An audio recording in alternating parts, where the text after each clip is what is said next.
ini. Okey, penyebaran Islam pada zaman Khulafa Ar-Rasyidin, kita sambung daripada hari itu ya. Okey. Sebenarnya mungkin ramai yang akan tertanya-tanya, cikgu, tiba-tiba je datangnya datangnya penyebaran Islam pada zaman Khulafa Ar-Rasyidin. Siapa ni? Okey. Baik. Biar cikgu terangkan. Sebenarnya, okey, kalau kita lihat macam ni. Sebenarnya, okey, cikgu akan lukiskan ya. Baik. Sebenarnya begini. Kalau kita lihat, Cikgu, ya, muka surat berapa ni?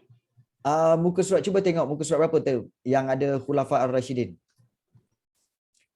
Cuba tengok. Okey, 167. Terima kasih adik Ashraf. Okey. Baik. Sebenarnya apa yang berlaku adalah Nabi Muhammad telah hidup daripada tahun 570 penyebaran Nabi Muhammad sampailah ke tahun lebih kurang dalam 643 macam tu. Okey. Dan kemudian kita akan lihat ada zaman yang ini, kemudian zaman yang ini, dan juga diteruskan dengan zaman yang ini. Okey. Baik. So cikgu akan tuliskan kat sini, iaitu mula-mula pada zaman zaman Nabi Muhammad. Okey, Nabi Muhammad. Okey. So zaman Nabi Muhammad memerintah. Selepas zaman Nabi Muhammad, penyebaran Islam tu berlaku, maka selepas Nabi Muhammad wafat. Wafat ni maksudnya meninggal dunia. Selepas Nabi Muhammad meninggal dunia, penyebaran Islam itu diteruskan oleh kerajaan Khulafa Ar-Rasyidin. Khulafa Ar-Rasyidin, ataupun kita kata apa tahu? Bermula dengan siapa? Sahabat dia, sambung. Sahabat Nabi Muhammad sambung pemerintahan Islam, iaitu bermula dengan Khalifah Abu Bakar. Abu Bakar As-Siddiq. Ya. Betul. Nanti cikgu bagi tahu. Kemudian selepas Abu Bakar As-Siddiq, selepas Abu Bakar As-Siddiq meninggal dunia, sambung pula dengan Umar. Umar Al-Khattab. So Umar Al-Khattab sebenarnya juga sahabat Nabi Muhammad. Selepas Umar Al-Khattab, barulah disambung dengan yang ketiga, iaitu Uthman bin Affan. Bin Affan. Dan yang keempat, selepas Uthman bin Affan, barulah diteruskan dengan sahabat Nabi yang seterusnya, iaitu Ali bin Abi Talib. So Ali bin Abi Talib. So kalau kita lihat di sini, keempat-empat ini sebenarnya keempat-empat inilah dikatakan sebagai khulafa. Ya, Khulafa Ar-Rasyidin. Al-Rasyidin. So itu yang dipanggil sebagai Khulafa Ar-Rasyidin. So selepas zaman Nabi Muhammad meninggal dunia, pemerintahan itu disambung, pemerintahan Islam disambung oleh Abu Bakar, kemudian Umar, kemudian Uthman, dan kemudian Ali. Itu susunan dia. Dan dipanggil Khulafa Ar-Rasyidin. Boleh faham Boleh faham okey. So kita sambung balik. Berkaitan dengan yang ini, iaitu ada yang bertanya berkaitan dengan khulafa tu ketua ke cikgu? Khulafa ni adalah kita kata sebagai daripada perkataan khalifah. Khalifah. So khalifah tu seorang, khulafa tu ramai. Dia jamak. Kalau siapa belajar bahasa Arab dia tahulah. Kan? Okey. So khalifah. So kita lihat Baik, penyebaran Islam pada zaman Khulafa Ar-Rasyidin, iaitu pada zaman sahabat-sahabat Nabi Muhammad. Zaman Khulafa Ar-Rasyidin, di mana penyebaran Islam ini diteruskan setelah kewafatan Nabi Muhammad SAW. Maknanya kematian ataupun meninggal dunianya Nabi Muhammad SAW. So pemerintahan ini diteruskan oleh para sahabat Nabi Muhammad yang dinamakan Khulafa Ar-Rasyidin. Dan pada waktu inilah Islam bukan sahaja ada di Mekah dan Madinah, tapi telah sampai ke utara semenanjung tanah Arab dan sampailah ke Iraq, Syam dan juga Mesir. Siapakah empat orang itu? Yang inilah dia. Abu Bakar As-Siddiq, Umar bin Al-Khattab, Utsman bin Affan, dan yang keempat Ali bin Abi Talib. So kita akan lihat satu persatu. Okey, berkaitan Khulafa Ar-Rashidin ini. Baik. Kita lihat Abu Bakar As-Siddiq. Okey. Pilih untuk sambung penyebaran Islam ke? Ya, betul. Sebenarnya selepas kematian Nabi Muhammad, kewafatan Nabi Muhammad SAW, okey, Nabi Muhammad telah membentuk sebuah negara, iaitu negara Islam Madinah. Dah buat negara negara Madinah, iaitu negara Islam Madinah. So Nabi Muhammad sebagai pemimpin negara Islam Madinah tu ya. Kemudian apabila Nabi Muhammad meninggal dunia ataupun wafat, okey, mereka beramai-ramai, okey, sebulat suara setuju untuk memilih Abu Bakar As-Siddiq yang pertama untuk menggantikan Nabi Muhammad sebagai pemimpin, bukan gantikan Nabi Muhammad sebagai nabi, tak. Gantikan Nabi Muhammad sebagai pemimpin, okey, kerajaan Islam Madinah. So kita lihat semasa Abu Bakar As-Siddiq ini memimpin kerajaan itu, baginda ataupun Abu Bakar As-Siddiq ni telah mengetuai peperangan Al-Riddah. Yakni apa itu Al-Riddah? Okey, iaitu Al-Riddah ni ialah golongan yang murtad. Golongan yang murtad. So Al-Riddah ni maksudnya golongan yang murtad, iaitu golongan yang telah keluar daripada agama Islam. Okey, kerana enggan membayar zakat. Mereka tak nak bayar zakat. Zakat ni tax. Okey, zakat ni tax, so dia orang tak nak bayar zakat. So dia orang keluar daripada Islam. Amboi, suka hati je. Jadi tentera Islam telah menang. Okey, dan semakin ramai yang memeluk Islam. So ada yang tanya, okey, kenapa kat Iran banyak Syiah? Syiah bukan Islam. Syiah adalah salah satu cabang yang sebenarnya lari daripada Islam. Yang sebenarnya itu bukan ajaran Nabi Muhammad. Itu bukan. Okey, itu bukan. Baik. Lepas Ali bin Abi Talib dah tak ada siapa lagi minta ke? Ada. Nanti kita sambung. Nanti kita sambung. Almira, sabar Almira. Sabar. So Abu Bakar As-Siddiq, okey, dia mengetuai peperangan Ar-Riddah, okey, untuk memerangi golongan yang murtad yang cuba keluar daripada agama Islam. Kenapa dia nak keluar daripada agama Islam? Dia tak nak bayar zakat, tak nak bayar cukai. Boy. Okey, tak bolehlah macam tu, kan? Zakat wajib kena bayar. Kan? Sebab zakat ini macam cukai, macam negara kita, kan? Macam cukai. Kamu boleh tak bayar cukai? Cikgu tanya kamu. Boleh tak kalau kamu tak bayar cukai? Tak. Sebab contohnya apa tahu? Kamu pergi McDonald, kamu beli set. Okey, set McDonald tu, okey, harga dia katakan RM12.50. RM12.50. Okey, kamu tengok kat situ, RM12.50 lah. Kemudian kamu pun naklah set tu. Kemudian bila kamu nak bayar kan, dia jadi berapa? RM12.90. Kamu cakap kan, tadi kata RM12.50. Kenapa jadi RM12.90? Oh, tak, itu 40 sen lagi adalah cukai. Nampak? 40 sen tu adalah cukai. Okey. Jadi cukai tu untuk apa? Cukai tu kegunaan dia untuk supaya kerajaan boleh meneruskan maintenance negara kita. Sama. Okey. Ya, ini buku teks. Ini buku teks. Contohnya apa? Ni, siapa nak bayar bil elektrik jalan raya depan rumah kamu tu?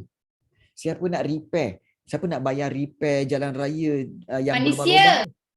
Memanglah manusia. Siapa yang nak bayar? Takkan kamu nak bayar? Takkan kamu yang nak bayar? Pekerja. Mestilah kerajaan yang bayar. Kan? Ya, basically kitalah yang tolong bayarkan. Dengan cara apa? Kita bayar cukai. Bukan kamulah, mak bapak kamu semualah. Kamu memang tak ada duit, kan? Duit sekolah pun minta ngayah dengan mak. Apalah kau ni. Okey. Okey. Baik, itu Abu Bakar As-Siddiq. Okey. Kau tak bayar cukai, maknanya kamu tak jalankan tanggungjawablah.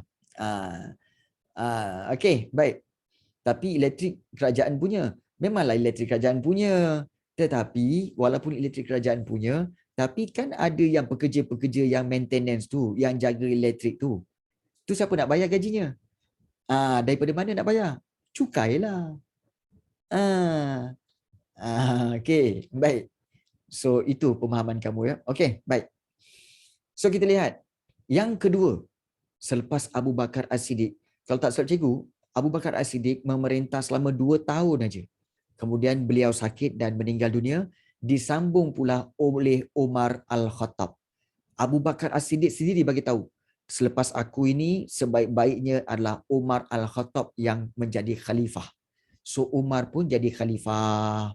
So semasa pentadbiran Umar Al-Khattab ni, okey, so kalau kita lihat golongan peneroka, bai'ah. Okey, golongan peneroka telah dihantar untuk membuka wilayah-wilayah baru di kawasan-kawasan baru di utara seperti di Iraq, Syam dan juga di Mesir. So wilayah Islam, okey, yang luas ketika itu telah dibahagikan kepada beberapa bahagian bagi memudahkan pentadbiran. Bayangkan kerajaan Islam dulu hanya Madinah dan Mekah, sekarang jadi lagi besar. Sampai ke Iraq, sampai ke Syria, sampai ke Mesir. Dah jadi besar. Okey, dah jadi besar di bawah pemerintahan Umar Al-Khattab. Dan Umar Al-Khattab dia memerintah agak lama. Okey, kenapa dengan skrin cikgu? Sekejap. Kejap. Kenapa dengan skrin cikgu? Okey, sorry. Okey, baik. Yang ini. Okey. Dia blur sikit okey. Ada skrin cikgu. Ya. Ada hitam. Oh, itu adalah ni Yang hitam ini. Okey, yang hitam ni sebenarnya adalah kotak chat. Di mana cikgu boleh baca segala yang kamu tulis yang chatting itu. Supaya kalau kamu ada soalan, kamu tulis je soalan tu, cikgu terus baca dan cikgu terus jawab. Itu fungsi dia. Boleh faham daripada tadi ada. Yes, ada hitam ada hitam. Tak apa. So selepas Umar Al-Khattab disambung pula oleh Uthman bin Affan. Dan baginda ini, Uthman bin Affan ini, dia mentadbir. Betul. Nabi Muhammad kira dikatakan sebagai khalifah jugalah, tapi dia bukan khalifah, dia sebagai pemimpin. Betul-betul pemimpin lah. Khalifah ni sebenarnya maksud perkataan khalifah ialah pengganti. Maknanya pengganti Nabi Muhammad. Okey. Amar, apa kau ni Mar? Tiba-tiba nak nombor telefon ex-girlfriend. Benda ni, Mar, belajar. Okey, jangan. Okey. Jangan tiba-tiba nak ambil. Okey. Baik. Okey. Hati-hati okey. Baru 13 tahun dah Dah. 13 tahun jangan nak tukar-tukar nombor telefon. Sunat. Sunat pun tak kering lagi. Hei, korang ni. Okey, baik. Kita sambung terusnya. Uthman bin Affan. Gitu. Okey. Baik, kita lihat Uthman bin Affan, baginda mentadbir wilayah Islam yang luas, merangkumi kerajaan Parsi Parsi tu di Iraq sana dan beberapa bahagian kerajaan Byzantium di Laut Mediterranean. Maknanya waktu Uthman ni, kerajaan Islam dah sampai ke mana tahu? Dah sampai nak hampir-hampir dekat Rom sana. Kat Rom sana. Dan baginda juga melantik gubernur bagi mengetuai pentadbiran di wilayah Islam yang semakin luas. Selepas Uthman bin Affan, tapi harus ingat Uthman bin Affan lagi sedih, iaitu apa tahu? Baginda Uthman bin Affan telah menamatkan pemerintahannya kerana apa tahu? Kerana Uthman bin Affan telah dibunuh oleh orang-orang yang tidak mahu dia memerintah. Jadi kemudian pemerintahan itu telah disambung oleh Ali bin Abi Talib. Dan pada masa inilah agama Islam semakin mantap dan wilayah Islam semakin bertambah luas dan makmur. So mungkin ada yang ramai tanya, kalau Uthman bin Affan, kalau tak silap cikgu, dalam 6 tahun. Dan Ali bin Abi Talib lebih kurang 4 tahun. Lebih kurang 4 tahun.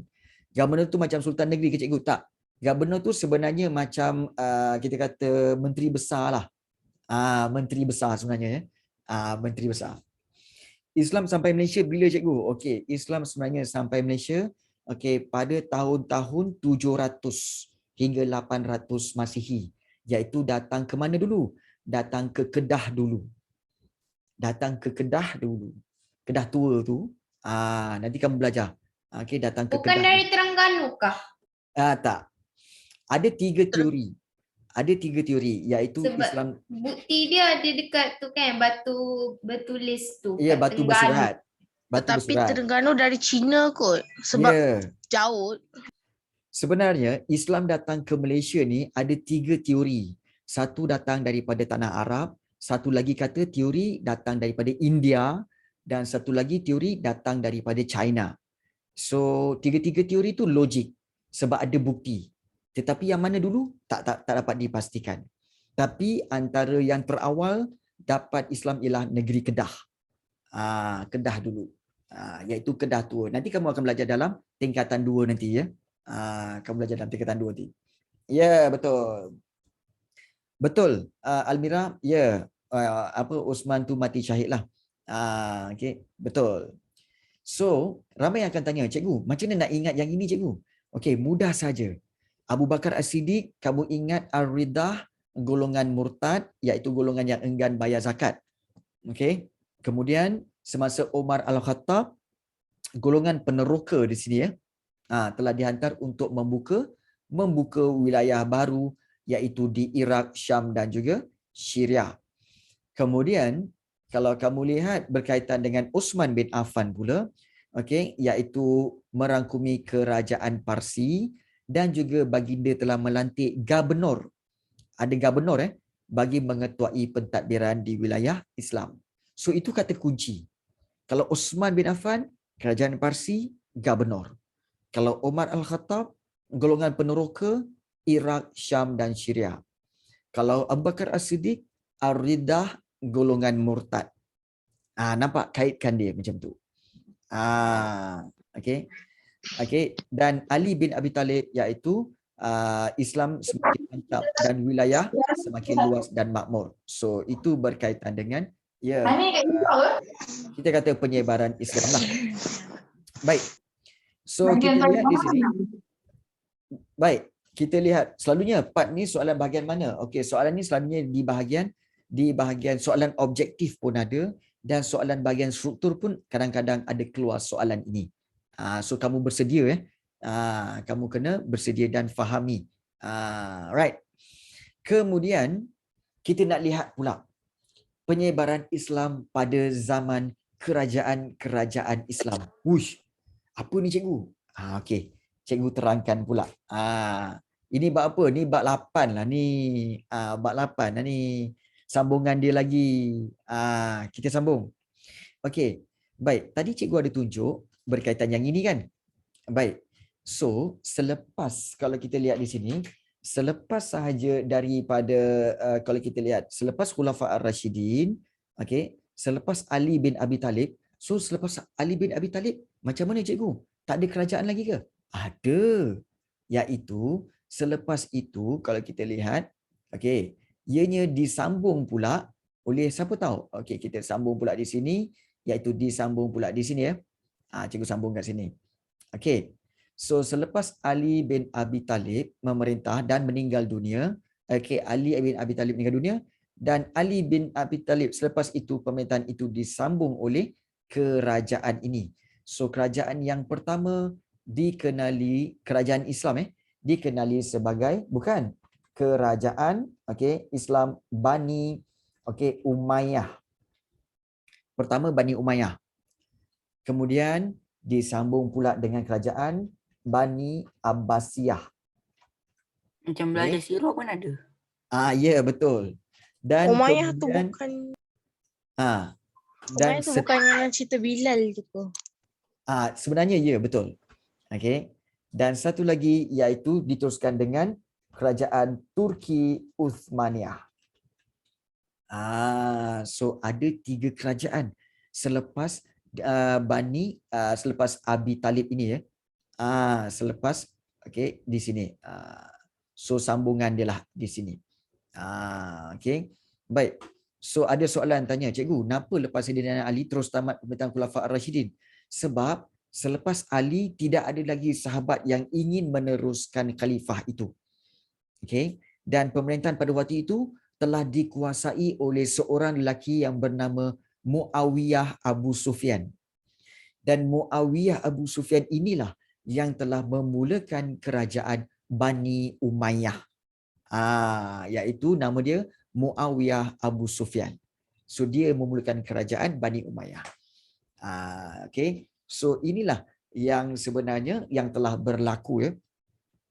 Ya, sebenarnya fungsi kerajaan ni sama macam pemerintahan Khulafa Rasyidin, iaitu manage the country and then sebarkan agama lagi. Sebarkan Cikgu. agama ke seluruh dunia. Yes. Apa tu nama dia tadi tu? Abu Sufyan tu bukan orang yang dulu tak suka Islam lepas tu dia masuk ke? Ya, betul. Okey, Muawiyah Abu Sufyan sebenarnya adalah anak kepada Abu Sufyan, iaitu salah seorang penentang paling kuat kepada Nabi Muhammad SAW. Tetapi apabila dia telah memeluk agama Islam, dia menjadi orang yang paling banyak, okey, iaitu paling banyak meriwayatkan hadis. Nampak tak? Jadi orang yang paling jahat pun tak semestinya terus-terus menjadi jahat. Mungkin akan jadi lebih baik. Sebab tu kita dilarang untuk mengutuk ataupun mengeji ataupun mencaci orang-orang yang melakukan kesalahan. Sebab mungkin selepas dia jadi baik, dia jadi lagi baik daripada kita. Kita pula jadi jahat. Nampak tak? Jangan mengutuk orang-orang yang telah melakukan kejahatan. Sebab mungkin dia akan jadi lebih baik selepas ini. Yes. Ya, betul. So every human makes mistakes. So kena belajar kat situ. Okay. So kalau kita lihat di sini, kalau kita lihat, okay, kerajaan selepas Ali bin Abi Talib ialah kerajaan Bani Umayyah, Bani Abbasiyah dan juga kerajaan Turki Uthmaniyah. Okay, kerajaan Turki Uthmaniyah. So kita nak lihat bagaimana penyebaran agama Islam semasa kerajaan-kerajaan ini. Kerajaan-kerajaan ini memang hebat. Okay, jom kita lihat, ya. Berkaitan dengan kerajaan ini, iaitu contohnya kerajaan Bani Umayyah. Kita lihat, perkembangan kerajaan Bani Umayyah. So kalau kita lihat di sini, perkembangan Islam semakin ketara, terutama selepas pentadbiran diteruskan oleh kerajaan Bani Umayyah yang berpusat, dia bukan lagi kerajaan Bani Umayyah berpusat di Madinah atau di Mekah, tak. Diorang pindah pergi ke Damsyik. Dan juga Bani Umayyah berpusat di Cordoba, iaitu di mana? Di Sepanyol. Wah, hari ini ada game Sepanyol lawan Itali. Euro 2021. Hari ni ke? Pagi ni lah pukul 3 pagi. Mantap lah, saya tak tidur malam ni. Okay. So Cikgu tak tiba-tiba. scam So tiba-tiba je tengok bola. Apa cikgu tadi, apa tadi? Okay, Itali versus Sepanyol. Okey. Spain. Lagu Pagi. ni, lagu tu BTS tu. Aduh, tak tahulah. Tak payah. Okay. So kita lihat. So Islam dah sampai Sepanyol. Okay, Islam dah sampai Spain. Okay, punya jauh sampai ke Spain tau. Semasa kerajaan Bani Umayyah. Kemudian Islam telah bertapak di India. Siapa kata Islam tak sampai India? Dah sampai ke India. Dan sampai ke Asia Tengah. Seperti sampai ke Bukhara, Samarkand dan Khawarizmi. Khawarizmi ni nama tempat, ya. Kemudian utusan persahabatan juga telah sampai ke China. Kerajaan Bani Umayyah hantar utusan bawa Islam sampai ke China. Dan Islam juga telah sampai ke Afrika Utara dan turut tersebar ke Eropah sampai ke Europe. Dan Sepanyol ataupun Andalusia menjadi pintu masuk benua ke Eropah. Ya, betul. Betul Teguh Imran. So itulah yang berlaku kepada penyebar-penyebar Islam kan, dibunuh.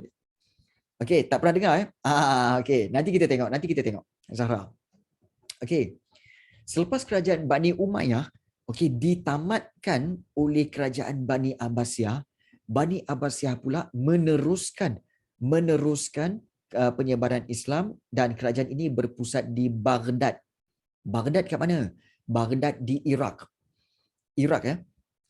Dan memerintah selama 5 abad. 5 abad maknanya berapa? 500 tahun. 500 tahun ya, kerajaan Bani Abbasiyah, dan dia ni meneruskan kegemilangan tamadun Islam dengan perkembangan ilmu pengetahuan yang pesat sehingga berkembang ke Eropah. Cikgu sampai sekarang Zaman lagi tu. ya sampai sekarang. Dan kalau kita lihat kerajaan Bani Abbasiyah ni, ramai yang tak sedar. Sebenarnya kerajaan Bani Abbasiyah ni antara dia punya kehebatan dia iaitu apa tahu?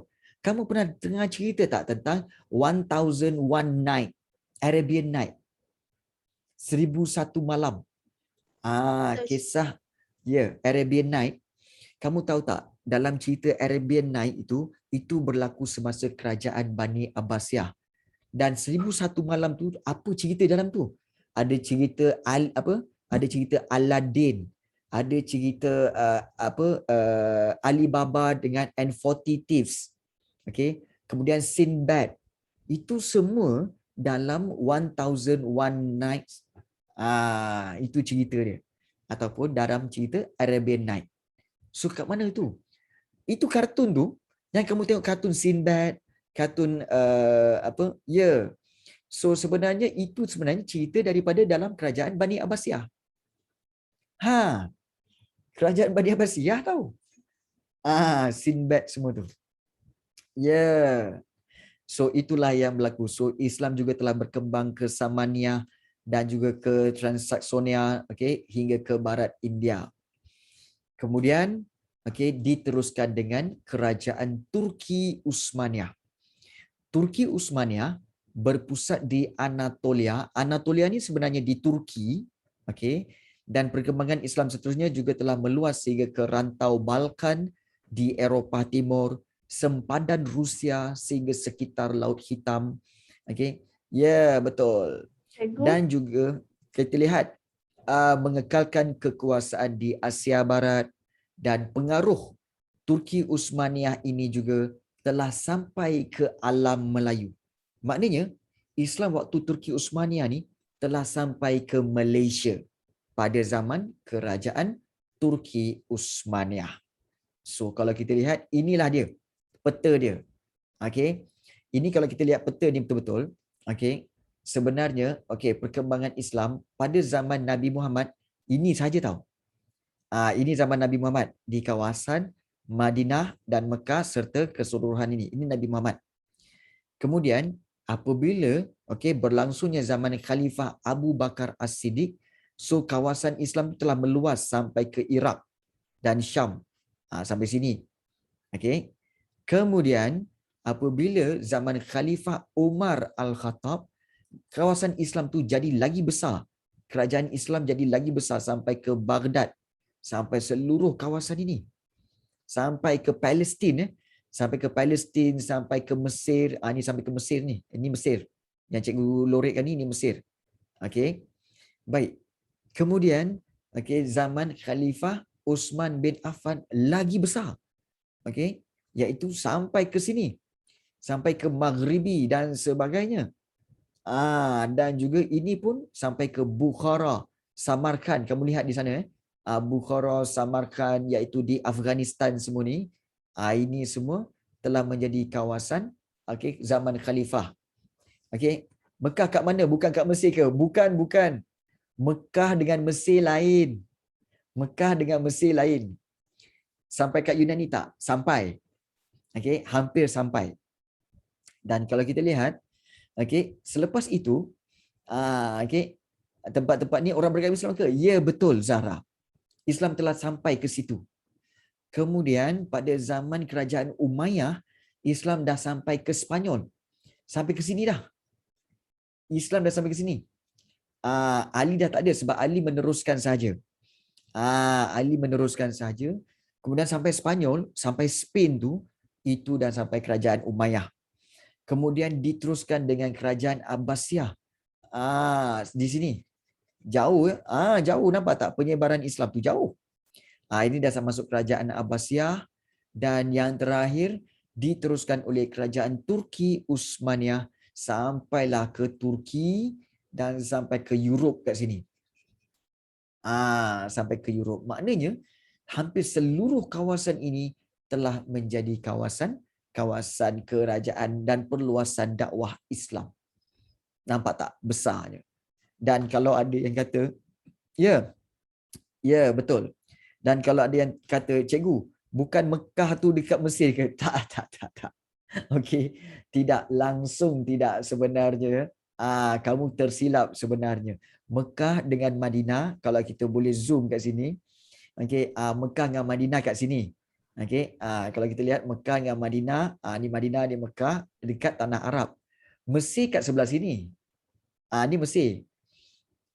Ni Mesir, sebelah kiri ni semua Mesir. Nampak tak? So Arab kat sini. Arab dengan Mesir lain Arab dengan Mesir lain. Dan kalau ada yang kata Dubai cikgu, Dubai sebelah hujung ni. Yang cikgu bulatkan ni, itu Dubai. Itu Dubai. So itu perbezaan antara tempat-tempat yang ada di di sini. Kecil je Dubai. Ya, memang kecil je Dubai. Cikgu, Okay. Yes. kita ada kuisis ke? Tak ada. Kenapa? Kenapa? Sebab kita masih lagi dalam belajar dan kita belum ada kuisis lagi. Oh, Okey. Mekah dan Madinah di Oman ke cikgu? Tidak. Okey, Mekah dan Madinah di Arab Saudi. Oman lain. Oman lain. Okey. So Oman adalah di kawasan di bahagian bawah. So inilah perluasan kawasan semasa zaman kerajaan Islam, okey, iaitu penyebaran Islam. So, untuk kalau kita lihat penyebaran Islam, okey, kita lihat kembali penyebaran Islam bermula daripada Nabi Muhammad SAW, di mana Nabi Muhammad melakukan secara rahsia dan terang-terangan.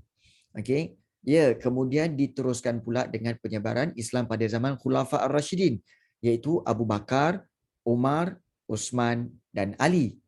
Selepas zaman Khulafa Ar-Rashidin ini, selepas 4 orang ini, diteruskan pula oleh kerajaan Bani Umayyah, Abbasiyah dan juga kerajaan Turki Uthmaniyah. Ya, sebelum Israel, yes. Sebenarnya Israel tak pernah wujud sebenarnya. Tak pernah wujud. Yang wujud tu adalah pada tahun 1946 selepas Perang Dunia Kedua. Jadi itulah yang berlaku. Ya, sebenarnya sebelum tu tak ada pun kerajaan Israel. Okey. Ya, kita sepatutnya kongsi, tapi sebenarnya apabila dia merampas, itu bukan kongsi lagi. Itu nak cari pasal. Okey, baik. Tak apa. Okey. Baik. So, kita nak lihat di sini. Okey, berkaitan. Kita dah lihat Islam tersebar daripada zaman Nabi Muhammad, kemudian zaman Khulafa Ar-Rashidin, kemudian kerajaan Bani Abbasiyah, Turki Uthmaniyah dan sebagainya. Persoalannya, kenapa? Kenapa boleh tersebar Islam? Kenapa negara-negara itu mudah menerima agama Islam ini? Kenapa? Soalan dia. Maknanya apa tahu? Apakah faktor-faktor ataupun apakah sebab-sebab penyebaran Islam ini mudah? So kita nak lihat dari sini, iaitu tentang faktor-faktor penyebaran Islam. Kenapa Islam ini mudah diterima? So kalau kita lihat di sini, agama Islam mudah disebarkan. Ya, mudah disebarkan dan diterima oleh masyarakat disebabkan beberapa faktor. Antaranya termasuklah kesyumulan Islam. Okey, ini kata kunci, kesyumulan Islam. Apa itu kesyumulan? Iaitu keseimbangan rohani dan jasmani. Menjadikan tamadun Islam ini berjaya membentuk masyarakat yang maju. Maknanya apa?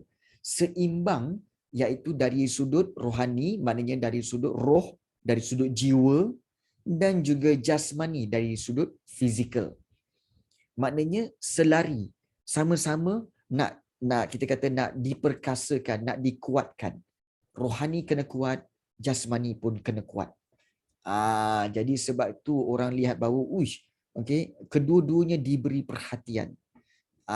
Nampak tak? Islam tidak menolak kemajuan dunia dari segi bandar ke pembangunan ekonomi, tetapi okey, Islam juga mendidik akhlak yang baik. Maknanya apa? Maknanya, okey, kalau kamu nak kaya, tak ada masalah. Nak kaya, kayalah. Nak jadi kaya, kayalah. Tetapi kaya itu mestilah seiring dengan akhlak yang baik. Bila dah kaya, jangan sombong. Bila dah kaya, jangan kedekut. Bila dah kaya, kena selalu bersedekah. Itu dia punya matlamat. Nampak tak? Zaman sekarang ni kalau kita lihat ramai orang yang susah, betul tak? Ramai yang orang tak ada pekerjaan, ramai yang orang tak makan lagi apa semua kan. Jadi orang-orang kaya lah patutnya yang perlu memberi sedekah kepada orang-orang yang memerlukan ini. Itu yang sebenarnya kepentingan Islam menekankan tentang kesyumulan ini. Kaya boleh, tapi selalulah bersedekah. So itu kesyumulan, keseimbangan rohani dan jasmani dan keseimbangan dunia dan akhirat. Itu satu. Dan yang kedua, kalau kita lihat di sini, itu satu kesyumulan Islam. Yang kedua, iaitu prinsip keterbukaan. Di mana keterbukaan dan toleransi. Toleransi means tolak ansur. So tolak ansur membolehkan tamadun Islam diterima umum. Apa itu tolak ansur, cikgu? Macam ni. Okey, perasan tak? Kalau kamu lihat orang Islam di Arab. Orang Islam di Arab, dia pakai serban, dia pakai jubah. Betul? Okey, dia pakai jubah, pakai serban semua. Adakah kita sebagai orang Islam di Malaysia kena pakai jubah juga? Kena pakai serban juga untuk menjadi Islam ke? Tak kan? Tak. Sebenarnya Islam kata apa? Pakailah apa-apa pun, asalkan menutup aurat. Sebab itu kalau katakan macam kamu, kalau orang perempuan, kamu Islam tapi nak pakai sari, pakailah. Nak pakai sari, pakai. Tapi jagalah yang bahagian-bahagian yang ketat tu kenalah bagi yang longgar. Macam tu. Lepas tu pakai tudung. Nampak tak? Boleh. Pakai tudung sekali. Betul? Nak pakai sari, pakai tudung sekali. Yes.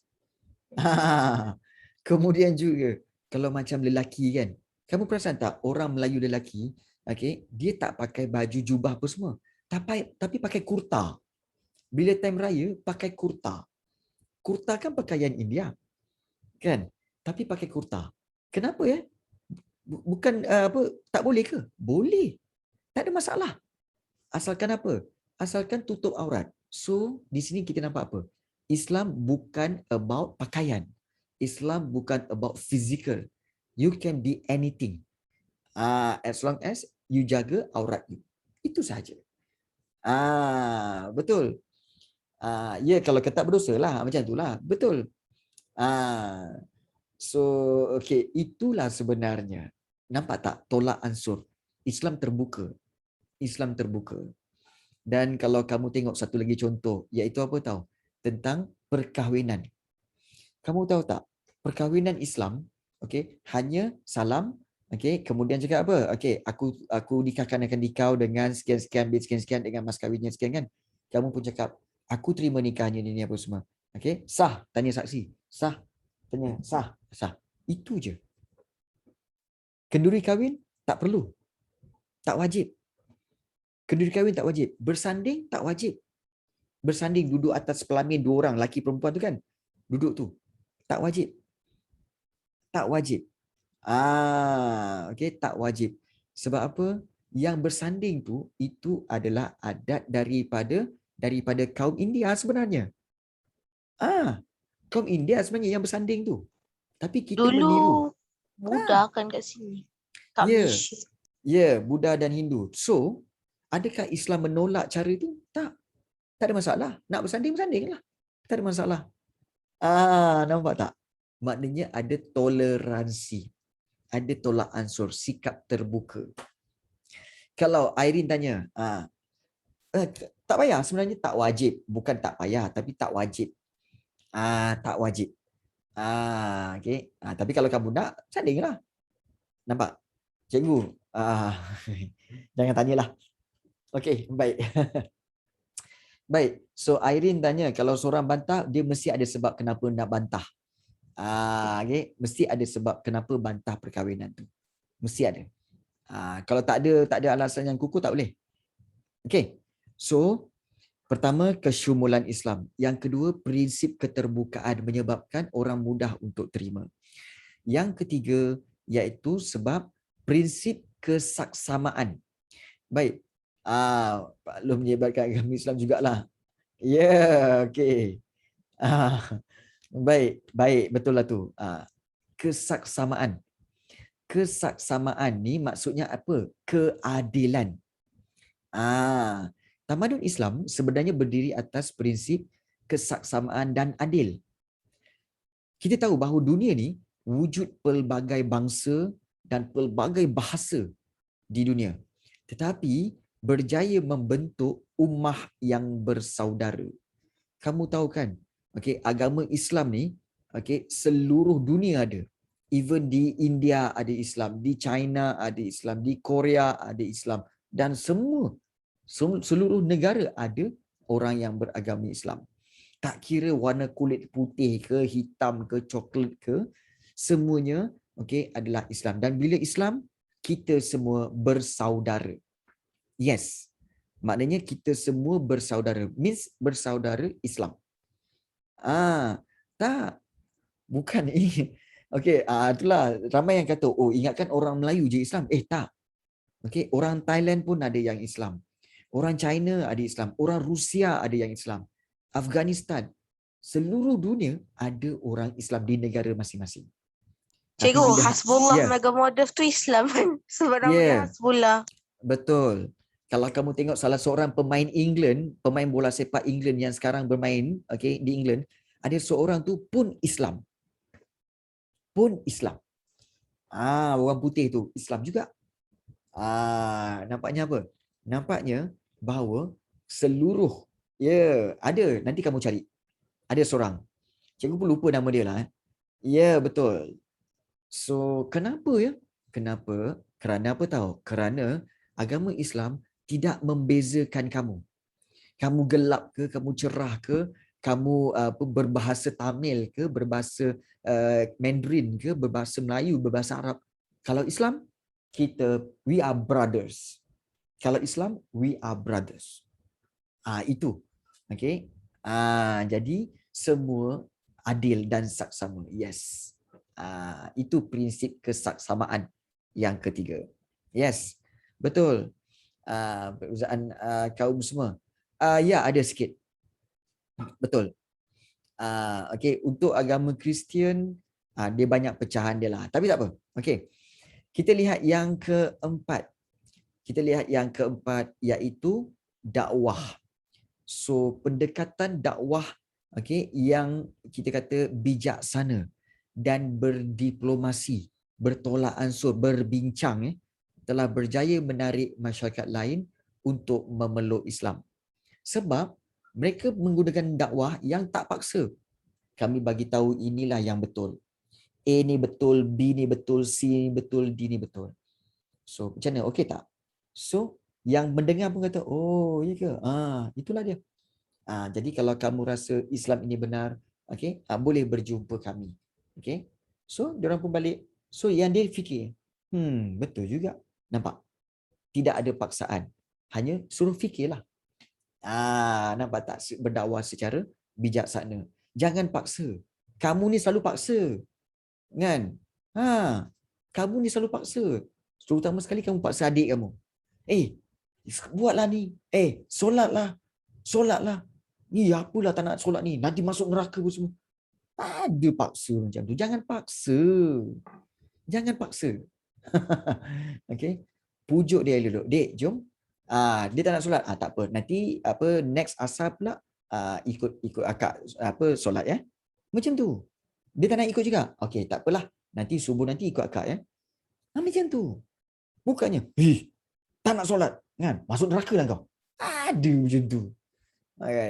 Jangan paksa. Cakap elok-elok. Abang, kakak, cakap elok-elok. Okey. Okey. Baik. So itu yang penting.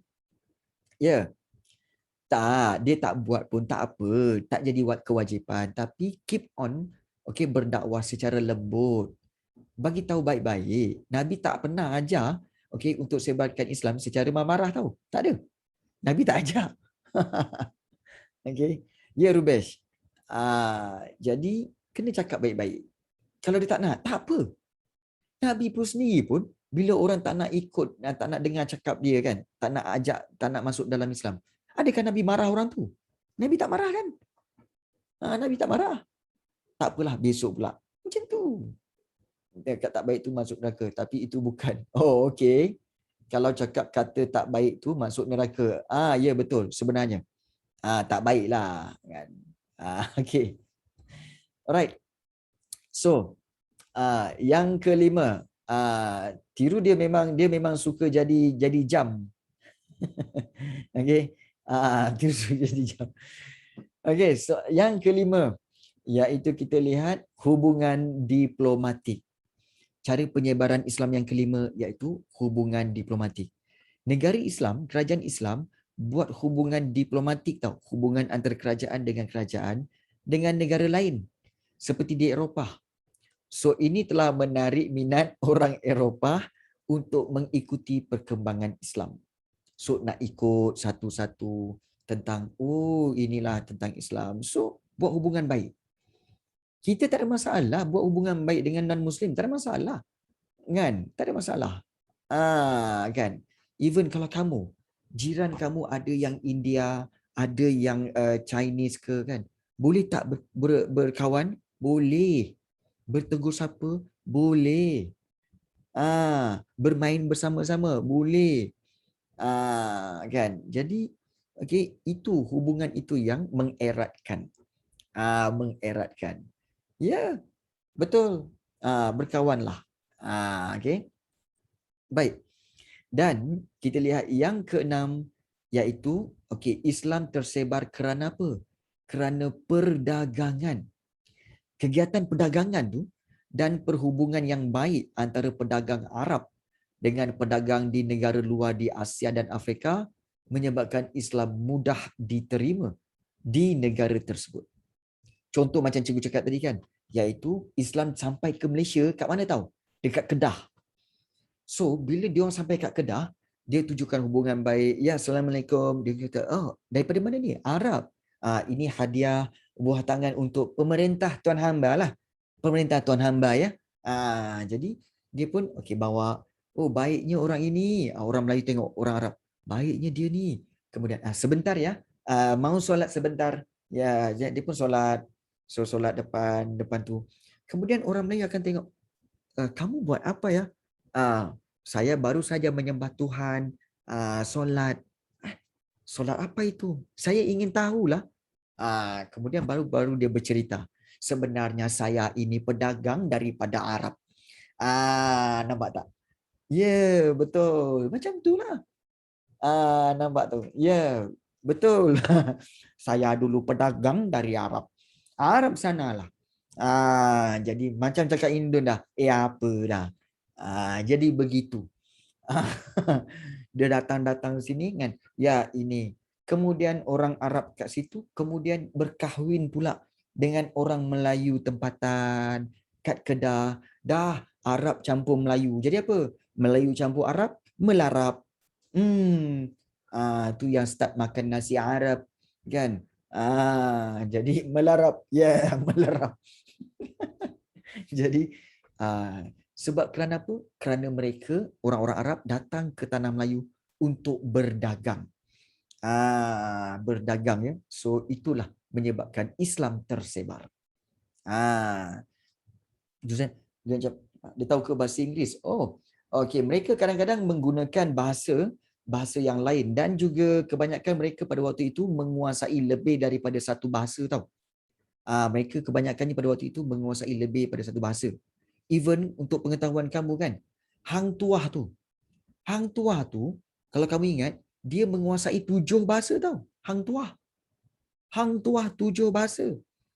Bahasa Arab, bahasa Tamil, bahasa Cina, bahasa Itali, banyaklah 7 bahasa. Hang Tuah kan 7 bahasa. Kan? Ni contoh Hang Pi Mana. Bukan Hang Tuah, Hang Pi Mana. Kan? Cikgu tahu bahasa Melayu, bahasa Arab, bahasa Jawa, Bahasa Inggeris lah. Bahasa Jawa ngomong-ngomong siti-siti wai. Sing ora-ora wai. Bocah iki. Okey, baik. So, benda tu. Hang tuah tak wujud. Ada orang kata hang tuah tak wujud. Maknanya orang yang kata hang tuah tak wujud lah dia yang tak wujud. Baru nak cakap. Dia yang tak wujud. Stepek. Okey, baik. Hang tuah adalah kan. Breaking news. Biarlah dia breaking news. Dan yang terakhir, bagaimana Islam tersebar, iaitu yang ketujuh, pembukaan wilayah-wilayah baru ataupun kawasan-kawasan baru. Sejak zaman translate sejak zaman Khulafa' Ar-Rasyidin berlaku pembukaan wilayah baru yang menyebabkan agama Islam semakin tersebar. Contohnya Iraq, Syam dan juga Mesir. Jadi kita lihat di sini bahawa sebenarnya antara faktor penyebaran Islam memang ada 7. Dan kamu mungkin akan cakap apa? Cikgu, banyak je nak kena ingat. Tak payah. Sebenarnya cukuplah kamu ingat 4. Mana-mana 4 pun tak apa. Iaitu apa? Kamu ingat tentang kesyumulan Islam ke, prinsip keterbukaan ke, prinsip kesaksamaan ke, ataupun perdagangan. Dah. Kenapa 4 cikgu? Sebab soalan-soalan kamu, biasanya soalan bahagian esei, bahagian C tu kan, biasanya kan dia ada 8 markah. Bila 8 markah, kamu perlu buat apa? Bagi 4 fakta, bagi 4 huraian. So 4 fakta tu, ambillah 4 fakta utama tu. Daripada situ, kamu buat huraian 4 lagi. Dapatlah 8. Nampak tak? Senang je. Tak perlu ingat semua. Mana-mana ambil yang pendek. Ya, ambil yang pendek-pendek je. Macam tu. Betul Hasya. Ambil yang pendek-pendek je. Ya Zahra. Okey, ambil pendek-pendek. Prinsip keterbukaan, kesaksamaan, dakwah, perdagangan. Dah 4. Kemudian nanti buat huraian lah. Buat je lah huraian. Huraian 1 ayat je. Dah. 1 ayat fakta, 1 ayat huraian. 1 ayat fakta, 1 ayat huraian. 1 ayat fakta, 1 ayat huraian. Cukup 8. Dah dapat 8 markah. Macam. Okey tak? Okey. Okey sangat sebenarnya. Okey. So itu cara bagaimana nak ingat tentang faktor-faktor penyebaran Islam. Betul Zahra. Kamu fikir satu je. 1 ayat, 1 markah. Betul. 1 ayat, 1 markah. Kalau nak 8 markah, buatlah 8 ayat. Itu cara dia. Tapi 8 ayat macam panjang je cikgu. Lah, tak susah pun. 8 ayat, kalau ada 1 ayat dengan 1 ayat, kamu boleh sambungkan guna kata hubung dan ke, okey, kerana ke, okey, atau ke. Jadilah dia 2 markah. Sebab 2 ayat sambung. Dia tetap 2 markah. Jadi kalau 2 ayat sambung, 2 ayat sambung, 2 ayat sambung, berapa? Dah 4, baru 4 ayat. Dapat 8 markah. Kan senang? Ya. Elakkan buat macam tu. Sebenarnya kalau boleh elakkan. Tapi kalau kamu dah mahir, boleh sambung. Boleh sambung. Cuma cikgu risau jangan sambung banyak-banyak sebab kamu suka sambung banyak. Ini 1 ayat, kemudian koma. Sambung ayat, koma. Sambung ayat, koma. Tak ada titik. Wah, 8 fakta kau sambung je. Jadi 1 ayat. Melampau sangat tu. Tu tak boleh lah.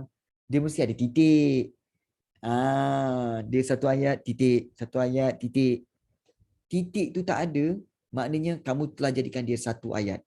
Dan itu salah. Titik tu penting. Titik tu penting. Ingat pesan cikgu tu ya. Okey, bermakna di sini kita lihat jelaslah bahawa peranan Nabi Muhammad SAW dalam menyebarkan Islam yang diteruskan oleh Khulafa' Ar-Rasyidin menyebabkan Islam mulai menyinari dunia.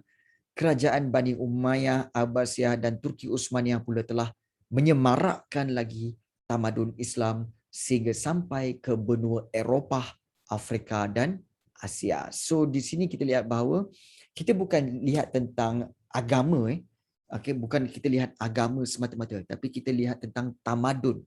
Bagaimana manusia telah menyebarkan tamadun Islam, iaitu cara hidup Islam. Okey, agama Islam iaitu penyembahan, tetapi dia meliputi agama iaitu kehidupan Islam. Apa itu kehidupan Islam? Kamu tahu kan Islam ni macam mana? Iaitu apa? Daripada bangun tidur sampailah ke tidur semula nak tidur, semuanya diajar. Semuanya ada cara. Bangun tidur kena buat apa, lepas tu kena buat apa, kemudian nanti waktu pagi kena buat apa, kemudian tengah hari kena buat apa, petang kena buat apa, malam kena buat apa, maghrib kena buat apa, nak tidur kena buat apa. Semuanya ada dalam agama Islam. So maknanya Islam telah mengajar tentang apa tahu? Tentang hidup. Bagaimana nak jadi hidup orang yang terbaik. Nampak tak? So itulah yang diajar, itu yang dikatakan sebagai tamadun. Satu bentuk kemajuan dalam kehidupan. Okey. Baik, so itu berkaitan dengan faktor penyebaran. So hari ini kita telah lihat tentang penyebaran Islam ya. Penyebaran Islam bermula dengan penyebaran Islam secara rahsia dan secara terang-terangan oleh Nabi Muhammad, diteruskan oleh penyebaran Islam pada zaman Khulafa Ar-Rashidin oleh Abu Bakar, Umar, Uthman dan Ali. Abu Bakar As-Siddiq, Umar bin Al-Khattab, Uthman bin Affan dan juga Ali bin Abi Talib. Kemudian diteruskan oleh kerajaan-kerajaan Islam iaitu Bani Umayyah, Bani Abbasiyah dan kerajaan Turki Utsmaniyah. Dan kita tahu tentang apakah faktor-faktor penyebaran Islam itu. Total ada 7, iaitu kesyumulan Islam, prinsip keterbukaan, prinsip kesaksamaan, dakwah yang secara bijaksana, hubungan diplomatik, perdagangan dan juga pembukaan wilayah-wilayah baharu. So itu yang kita telah pelajari pada hari ini. So next class kita akan belajar tentang ketokohan Nabi Muhammad sebagai pemimpin. So ada sebarang soalan nak ditanyakan tak tentang subtopik ini? Ada cikgu. Ada cikgu. Ada cikgu. Ya. Okey, remote AC kat bilik ibu. Okey. Baik. Paling penting kamu kena ingat iaitu berkaitan bab 8 ini memang luas. Memang besar. Sebab itu kita go slow dan cikgu rasa di PDPR di sekolah belum masuk bab 8 ni kan? Dah. Belum. Dah masuk dah? Belum. So Aisyah kata dah masuk. Ya cikgu, ya belum masuk lagi kan. Okey, so belum masuk. Masih kat room lagi. Okey. Tapi kita telah pergi awal. Kenapa? At least kamu dah tahu, aku dah belajar yang ini. Sekali bila kamu masuk belajar dekat dalam PDPR dengan cikgu sekolah, kamu bila cikgu sekolah tanya je kamu terus jawab, cikgu. Jawapan dia ini, cikgu. Ya. Kemudian cikgu kamu tanya, kamu belajar kat mana? Kan? Kamu baca sendiri ke? Tak cikgu, saya dah belajar. Kat mana kamu belajar? Dalam kelas online cikgu Rafi. Nampak tak? Kamu dah boleh menjawab. Kamu dah akan berani macam, ya. Betul, banyak kes di mana pelajar-pelajar pelajar-pelajar dia dah belajar dulu dengan cikgu, kemudian bila dia masuk PDPR kan, dia boleh jawab semua soalan. Cikgu dia cakap apa? Bila dulu asyik kena marah je. Sekarang ni kan bila masuk kelas kan, dia terus tegur, "Hai Nafi, kan? Macam mana hari ni okey?" Terus cikgu tu baik dengan pelajar tu. Sebab apa? Sebab pelajar tu dah belajar dengan cikgu dan juga dia boleh jawab soalan tu. So dia kata, "Cikgu, dulu saya kena marah je. Sekarang ni dah okey dah." Cikgu saya marah kalau bagi tahu dia tuition luar. Rosyam, satu je. Harus diingat satu perkara kamu jangan menidakkan guru sekolah kamu. Ingat guru sekolah kamu adalah sumber utama ilmu kamu ya. Sumber utama kamu punya ilmu. So, apa-apa pun utamakan dia. Cikgu ni online ni hanya memberikan maklumat tambahan je.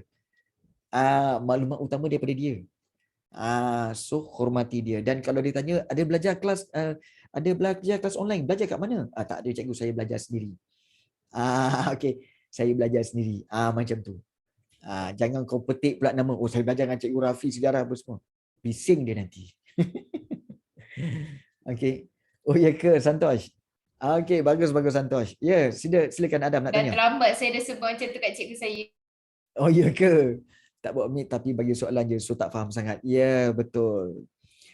Ya, betul dia akan cakap belajar sendiri. Yang soalan esei kena ada huraian ke? Yes. Soalan esei memang kena ada huraian. Sebab apa? Format sekolah menengah lain Format sekolah menengah okey, mesti ada fakta dan huraian. Kemudian fakta, huraian, fakta, huraian. So dia macam tu. Kalau ada contoh lagi bagus. Okey, kalau ada contoh lagi bagus. Itu pentingnya. Okey. Tak apa. Cikgu ada sebenarnya homework untuk kamu, tapi nanti cikgu akan berikan contoh soalan bab 8. Cikgu akan serahkan pada kamu dalam grup WhatsApp sekejap lagi. So cikgu harap kamu boleh menjawab. Okey. Ya, tak apa. Okey. Kamu tahu tak? Soalan-soalan cikgu kebiasaannya ada apa tahu? Ada kotak jawapan. Kamu tinggal buat ayat jawapan saja. Tak perlu buka buku teks. So itu lebih mudah. Betul tak? Okey. Yes, betul. Dah ada jawapan dekat situ. Ya, tinggal kamu buat, kemudian submit. Yes. Dah siap, submit. Itu je. Betul. Tak susah. Don't worry. Cikgu punya latihan memang macam tu. Dah ada siap ruangan jawapan. Tinggal kamu, okey, dah ada jawapan kat situ, skema jawapan. Tinggal kamu bina ayat je. Tinggal kamu bina ayat saja. Okey. So, don't worry. Cikgu telah mudahkan kamu. Ya, dah siap. Betul. Okey. So, kita akan jumpa lagi, okey. Kita akan jumpa lagi pada hari Okey, bye. Nak tengok okey, kita phone jumpa lagi tadi. pada hari Sabtu ni. Okey, bye. Kita jumpa. Assalamualaikum dan bye-bye semua. Terima kasih cikgu. Terima kasih, cikgu. Bye. Kita sama-sama. Bye, Amma. Bye. Bye. Terima kasih cikgu. Terima kasih, cikgu. Sama-sama. Okey. Terima kasih, cikgu. Terima kasih cikgu. Sama-sama. Bye. Ya Allah. Ya Allah. Pisang. Razan. Razan dengan lupa nak bagi tahu siapa tadi. Okay, good. Okay, bye. Bye-bye. Bye. Terima kasih cikgu. Sama-sama dia. Okay. Sweet dreams Oh, sweet sangat. Sweet sangat tu, sweet sangat. Another day, little children wants to play. Alright. Bukan kau want to sleep sumpah dah malam kan? Dah pagi kan? Yes. Absolutely.